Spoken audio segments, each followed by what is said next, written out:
Assalamualaikum warahmatullahi wabarakatuh. Halo semuanya, selamat pagi. Kami dari kelompok 7 kelas 1C dengan anggota Mulyadi NIM 120204080, Farhatul Laili 120204097, dan saya sendiri Puja Hasna Arifa dengan NIM 120204099. Pada kesempatan kali ini, kami akan mempresentasikan mengenai perkembangan moral dan keagamaan anak. Dan untuk materi pertama akan disampaikan oleh saya sendiri. Ada 3 konsep yang masing-masing mempunyai makna, pengaruh, dan konsekuensi yang besar terhadap perkembangan perilaku individu, termasuk juga perilaku remaja. Apa saja itu? Yang pertama itu ada nilai, yang kedua ada moral, dan yang ketiga itu sikap. Pengertian nilai. Dalam Kamus Besar Bahasa Indonesia, nilai artinya harga atau angka kepandaian. Menurut Herox, nilai merupakan sesuatu yang memungkinkan individu atau kelompok sosial membuat keputusan mengenai apa yang dibutuhkan atau sebagai suatu yang ingin dicapai. Dan menurut Springer, nilai diartikan sebagai suatu tatanan yang dijadikan panduan oleh individu untuk menimbang dan memilih alternatif keputusan dalam situasi sosial tertentu. Springer menggolongkan nilai ke dalam 6 jenis. Yang pertama ada nilai teori atau nilai keilmuan, yaitu nilai yang mendasari perbuatan seseorang atau kelompok orang yang bekerja terutama atas dasar pertimbangan rasional. Yang kedua ada nilai ekonomi, yaitu suatu nilai yang mendasari perbuatan seseorang atau kelompok orang atas dasar pertimbangan ada tidaknya keuntungan finansial sebagai akibat dari perbuatannya. Yang ketiga ada nilai sosial atau nilai solidaritas, yaitu suatu nilai yang mendasari perbuatan seseorang terhadap orang lain tanpa menghiraukan akibat yang mungkin timbul terhadap dirinya sendiri, baik berupa keberuntungan atau ketidakberuntungan.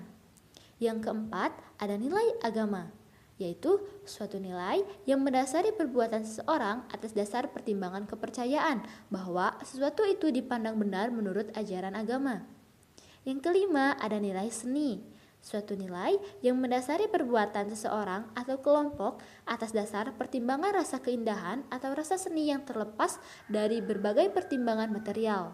Yang keenam ada nilai politik atau nilai kuasa, yaitu suatu nilai yang mendasari perbuatan seseorang atau kelompok orang atas dasar pertimbangan baik dan buruknya. Selanjutnya pengertian moral. Moral berasal dari kata Latin mores yang artinya tata cara dalam kehidupan, adat istiadat, atau kebiasaan. Moral merupakan kaidah norma dan pranata yang mengatur perilaku individu dalam kehidupannya dengan kelompok sosial dan masyarakat. Tokoh yang paling terkenal dalam kaitannya dengan pengkajian perkembangan moral adalah Lawrence E. Holbert. Tahap perkembangan moral menurut Lawrence E. Holbert terbagi menjadi 3 tingkat. Pada tingkat pertama disebut dengan prakonvensional yang terdiri dari 2 tahap, yaitu tahap 1 orientasi kepatuhan dan hukuman. Pada tahap pertama ini, seseorang hanya melakukan perbuatan baik semata-mata agar tidak dikenakan hukuman. Jadi, orang tersebut menganggap perbuatannya baik apabila ia memperoleh imbalan atau tidak mendapat hukuman. Maka sebaiknya tingkah laku anak dapat diarahkan untuk mendapatkan imbalan tersebut dan menghindarkan larangan-larangan yang nantinya akan memberi hukuman. Lanjut, ada tahap 2, orientasi minat pribadi. Pada tahap ini, seseorang menghubungkan apa yang dianggapnya baik berkaitan dengan kepentingan, minat, dan kebutuhan dirinya sendiri. Seseorang menganggap yang benar apabila kedua belah pihak mendapat perlakuan yang sama, yaitu saat memberikan kebutuhan-kebutuhan sendiri dan orang lain. Selanjutnya, tingkat 2, konvensional. Pada tingkat ini juga terbagi menjadi 2 tahap, yaitu tahap ketiga, orientasi keserasian interpersonal dan konformitas. Pada tahap ini, moral anak yang baik ialah anak yang dapat menyesuaikan diri dengan peraturan yang ada untuk mendapatkan persetujuan orang lain dan untuk mempertahankan hubungan baik dengan orang di sekitarnya. Selanjutnya, tahap 4, orientasi otoritas dan pemeliharaan aturan sosial. Dalam tahap ini, kebenaran diartikan sebagai penjunjung tinggi pada hukum yang telah disetujui bersama. Di sini, individu tersebut yakin bahwa apabila kelompok sosial menerima peraturan yang sesuai bagi seluruh anggota kelompok, maka mereka harus berbuat sesuai dengan peraturan itu agar mereka terhindar dari kecaman dan ketidaksetujuan sosial. Selanjutnya, pada tingkat 3 atau disebut dengan pasca konvensional, terdiri menjadi 2 tahap, yaitu tahap kelima, orientasi kontrak sosial. Dalam tahap ini, kebenaran dapat didapatkan individu melalui pertimbangan hak-hak individu yang memiliki sifat umum dan telah dibahas oleh masyarakat tersebut secara kritis. Peran masyarakat masih diperlukan karena nilai-nilai pribadi masih dianggap relatif. Pada tahap ini, suatu peraturan dapat diubah demi kesejahteraan masyarakat. Karena suatu keadaan dalam tahap ini kemaslahatan bersama adalah prioritas. Dan yang terakhir, ada tahap keenam, yaitu prinsip etika universal. Dalam tahap ini, kebenaran didasari oleh kata hati sendiri atau biasa disebut dengan hati kecil yang mengandung pertimbangan dan pemahaman yang logis dan prinsip menyeluruh seperti pada keadilan, persamaan hak-hak asasi manusia, dan penghormatan terhadap martabat manusia. Pengertian sikap. Sikap berasal dari bahasa Latin yaitu aptus yang memiliki arti dalam keadaan siap dan juga sehat dalam melakukan tindakan. Menurut Bimo Walgito, pengertian sikap adalah keyakinan atau pendapat seseorang terkait situasi, subjek atau objek yang disertai dengan munculnya perasaan tertentu. Perasaan inilah yang akan dijadikan sebagai dasar orang tersebut untuk berperilaku dan merespon menggunakan cara tertentu sesuai dengan pilihannya.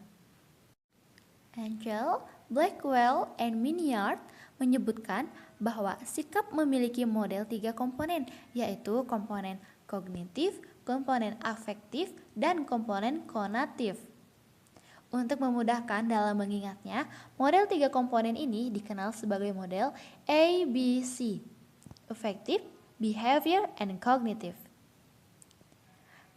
Pada model pertama, yaitu komponen kognitif, komponen ini berkenaan dengan hal-hal yang diketahui individu atau pengalaman individu, baik yang sifatnya langsung atau tidak langsung dengan objek sikap.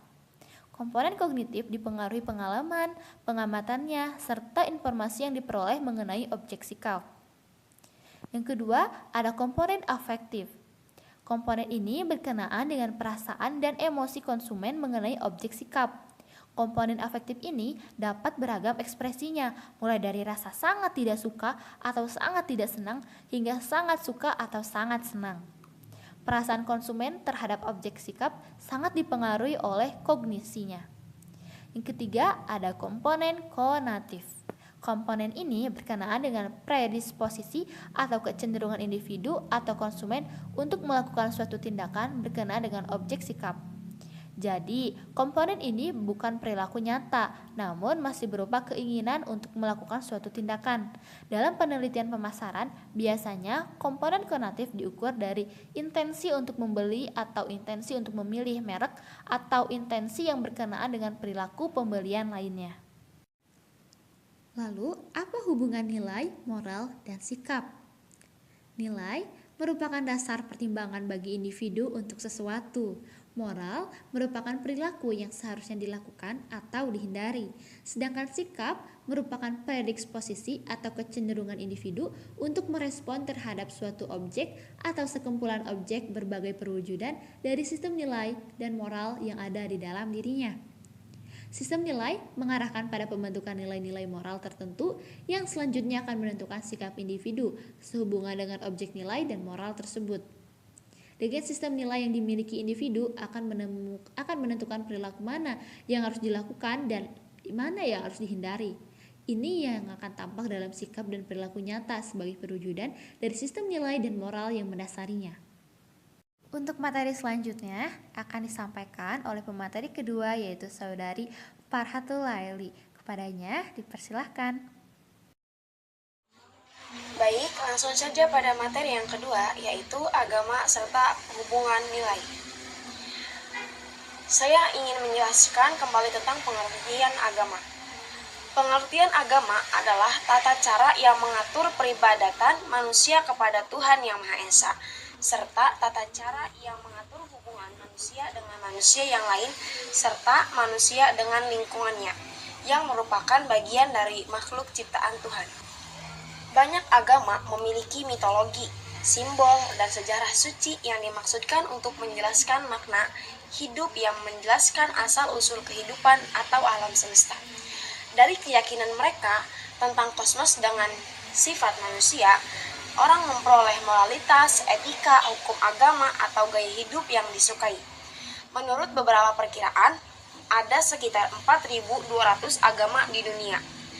Banyak agama yang mungkin telah mengorganisir perilaku, kependetaan, definisi tentang apa yang merupakan kepatuhan atau keanggotaan, tempat-tempat suci, dan kitab suci.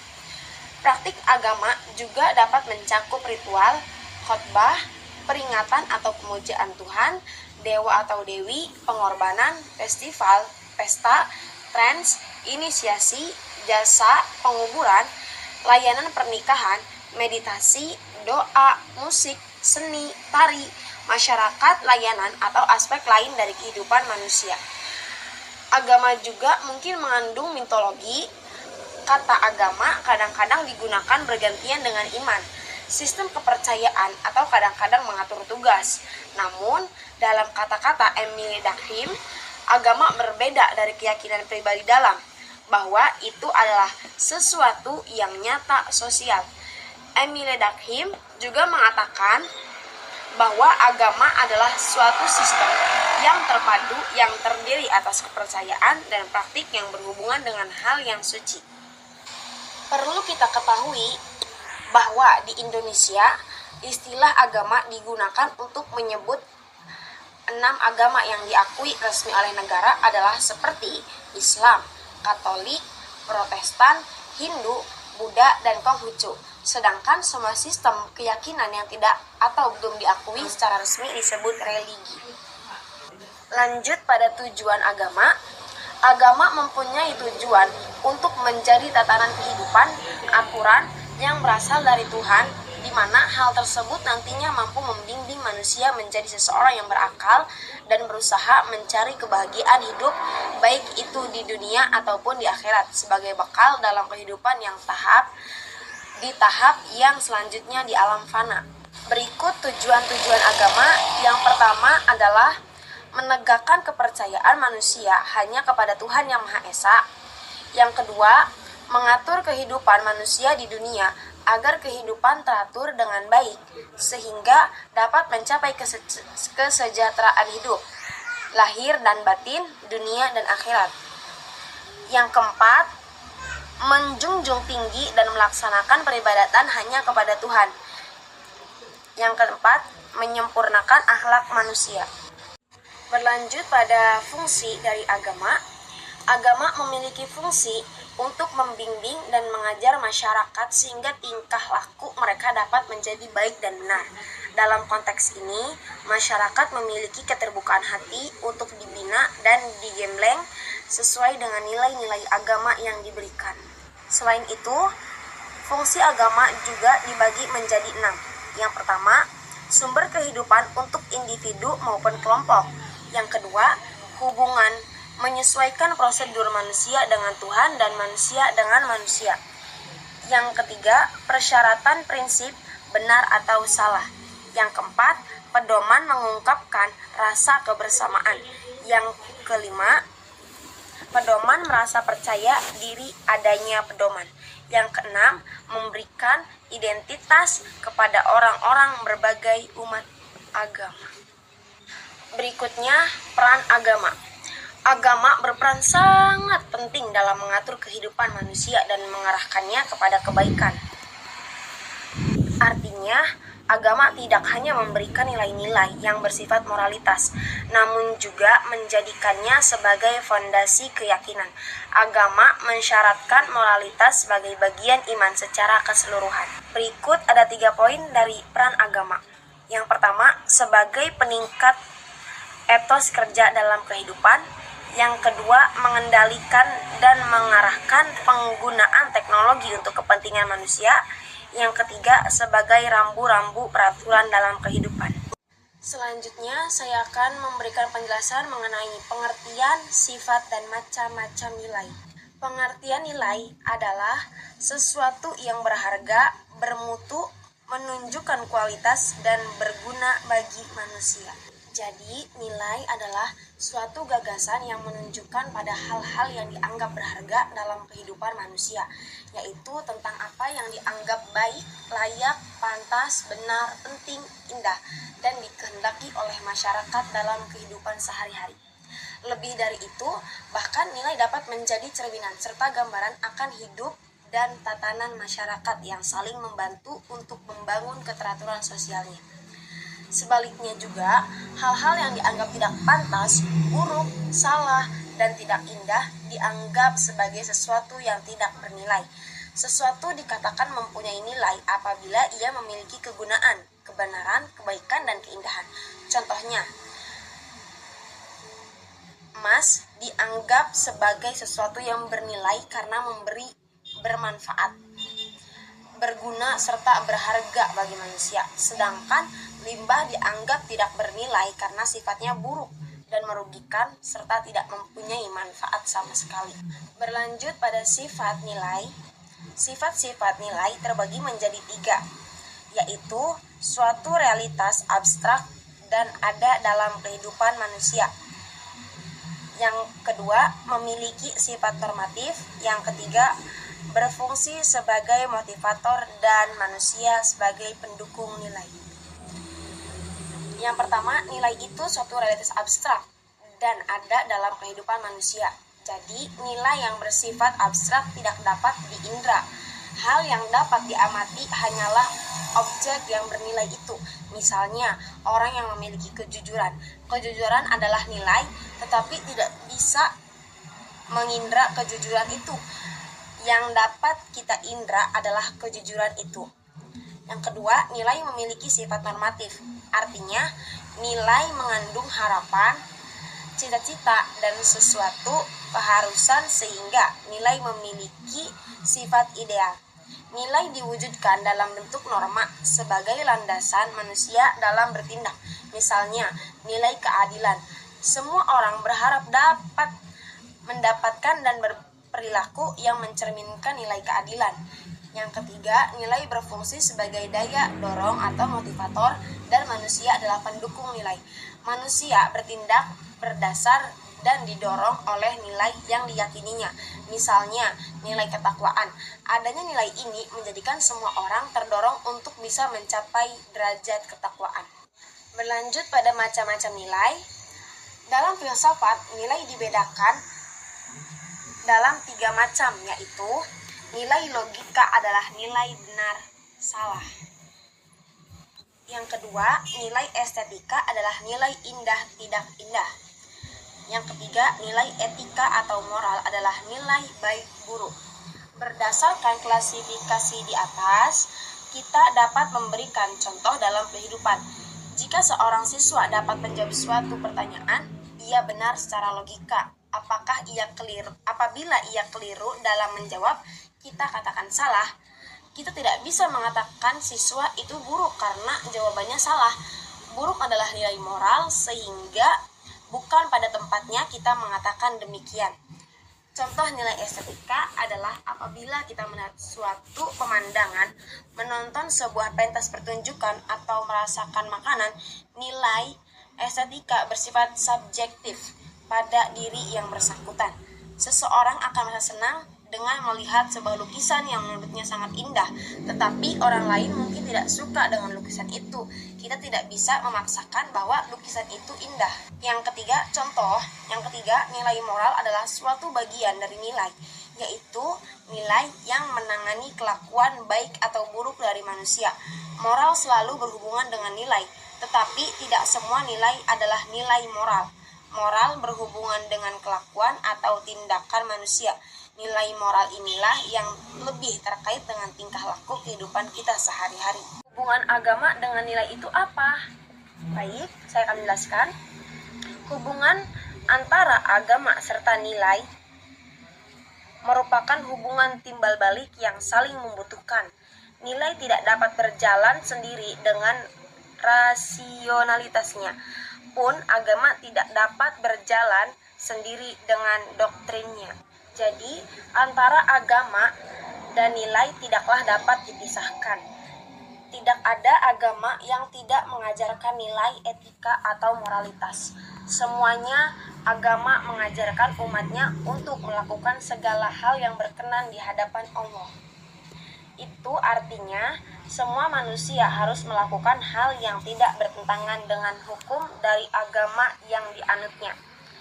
Jika semua manusia melakukan yang sesuai dengan hukum agama, secara otomatis mereka telah melakukan nilai-nilai etika atau moralitas yang berkenan bagi semua orang dan akan menjadi modal mereka untuk memperoleh hidup kekal di dunia dan akhirat nantinya. Terima kasih. Oke, di sini saya akan menjelaskan materi selanjutnya. Tapi sebelumnya saya akan memperkenalkan diri saya terlebih dahulu. Perkenalkan, nama saya Mulyadi. Saya di sini akan menjelaskan mengenai agama dan moral. Dan yang pertama, saya akan menjelaskan mengenai agama terlebih dahulu. Seperti yang kita ketahui, agama adalah tindakan manusia untuk mengembalikan ikatan atau memulihkan hubungannya dengan ilahi. Sedangkan dari sudut sosiologi, agama adalah tindakan-tindakan pada suatu sistem sosial dalam diri orang-orang yang percaya pada suatu kekuatan tertentu. Dan menurut para ahli, salah satunya yaitu Sultan Takhrir Ali Shahbana. Sultan Takhrir Ali Shahbana menjelaskan bahwasanya agama adalah suatu sistem kelakuan dan perhubungan manusia dengan rahasia kekuasaan dan keajaiban yang tiada terhingga luasnya. Dan dengan demikian, memberi arti kepada hidupnya dan kepada alam semesta. Jadi, secara umum, agama adalah upaya manusia untuk mengenal dan menambah ilahi, yang mereka percayai dapat memberi keselamatan serta kesejahteraan hidup dan kehidupan kepada manusia. Upaya tersebut dilakukan dengan berbagai cara, secara pribadi dan bersama, yang ditunjukkan kepada ilahi atau Tuhannya. Oke, materi selanjutnya yaitu mengenai moral. Moral berasal dari kata Latin yaitu mos, yang dalam bentuk jamaknya adalah mores, yang berarti adat atau cara hidup. Oleh karena itu, moralitas adalah sifat moral atau keseluruhan asas dan nilai yang berkenan dengan baik dan buruk. Ataupun moral juga bisa disebut moral merupakan sikap yang bersifat baik yang dapat diterima oleh masyarakat sesuai dengan nilai-nilai yang berlaku di lingkungannya. Maka manusia diharapkan memiliki moral karena hal tersebut penting demi berlangsungnya sosialisasi terhadap lingkungannya.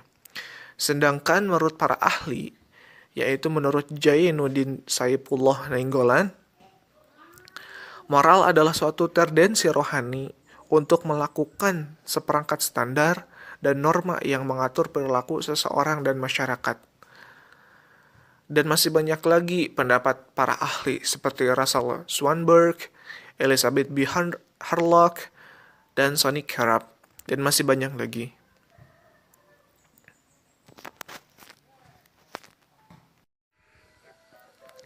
Lalu selanjutnya saya akan menjelaskan mengenai fungsi atau tujuan dari moral. Yang pertama, moral akan menjamin terwujudnya harkat dan martabat pribadi seseorang dan kemanusiaan. Yang kedua, moral berfungsi sebagai motivasi manusia agar bisa bersikap dan bertindak penuh kebaikan serta kebajikan yang dilandasi atas dasar kesadaran kewajiban moral. Yang ketiga, moral akan menjaga keharmonisan hubungan sosial antar manusia. Sebab moral dijadikan sebagai landasan rasa percaya terhadap sesama. Yang keempat, moral akan membuat manusia lebih bahagia secara lahir maupun batin. Sebab dengan menunaikan perbuatan atau perilaku sesuai dengan moral, tidak akan menimbulkan rasa penyesalan, konflik batin, dan juga perasaan berdosa ataupun kecewa. Yang kelima, moral bisa memberikan wawasan masa depan terhadap manusia, baik sanksi sosial ataupun konsekuensi pada kehidupan. Sehingga manusia akan memiliki pertimbangan yang lebih dalam sebelum melakukan suatu tindakan. Dan yang terakhir, keenam, moral dalam diri manusia juga bisa memberikan landasan kesabaran dalam bertahan di setiap dorongan, naluri, atau nafsu, ataupun keinginan yang dapat mengancam harkat serta martabat pribadi. Selanjutnya, saya akan menjelaskan mengenai jenis-jenis moral. Moral terbagi menjadi 4 bagian. Yang pertama, moral ketuhanan. Yang kedua, moral ideologi dan filsafat. Yang ketiga, moral etika dan kesusilaan. Dan yang keempat, moral disiplin dan hukum. Pertama, saya akan menjelaskan mengenai moral ketuhanan. Moral ketuhanan ialah suatu hal yang berhubungan dengan religi atau keagamaan berdasarkan ajaran agama tertentu serta pengaruhnya pada diri seseorang.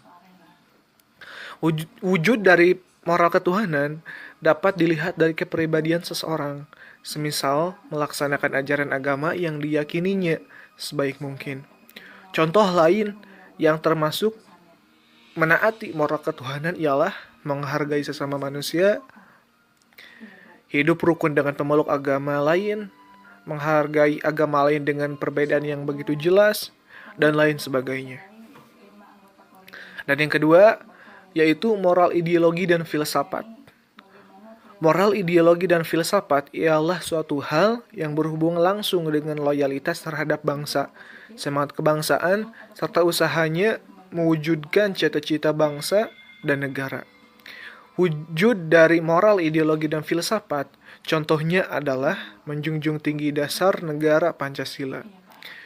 Contohnya ialah dengan menolak ideologi asing yang ingin merubah dan merusak dasar negara Indonesia, yakni Pancasila.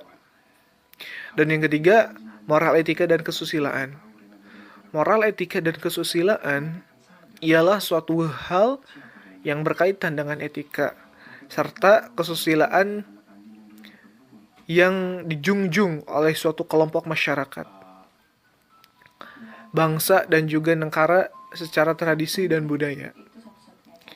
Wujud dari moral etika dan kesusilaan, semisalnya menghargai orang lain yang memiliki pendapat berbeda, baik dengan perkataan atau perbuatan.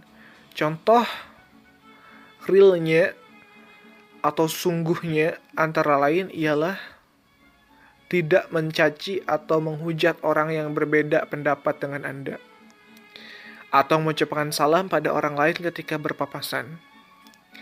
Dan yang terakhir, yaitu moral, disiplin, dan hukum. Moral, disiplin, dan hukum ialah segala hal yang berhubungan dengan kode etika profesional, serta hukum yang berlaku di masyarakat dan juga negara. Wujud moral, disiplin, dan hukum ini adalah melakukan suatu aktivitas sesuai aturan yang berlaku. Contoh pastinya adalah memakai perlengkapan berkendara serta mematuhi rambu lalu lintas agar tidak membahayakan pengendara lain atau pengguna jalan lain.